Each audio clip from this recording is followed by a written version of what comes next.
All right, guys, today I'm gonna show y'all what I wore today for anything but a backpack day at school. Well, technically I wore a backpack, but people didn't really care because it was, it was nice.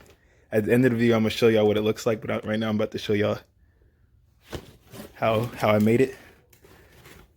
Basically, I put an Amazon box and I cut holes into it for the straps to have space. So I could basically wear it as a book bag and you can't really see my book bag because those are in the little straps. Honestly, I could have covered this with cardboard or taped it up, but I didn't really care that much. This took me like 5 minutes because I wanted to do something, but I put like not backpack just in case some people, they want to be little hecklers who want to go hate, but I only had like one person.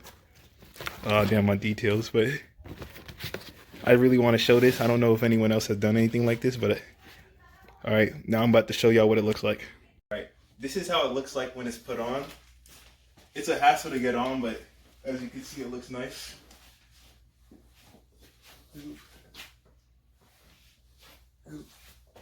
I know it's still a backpack, but it's close enough. All right, I'm good. That's it?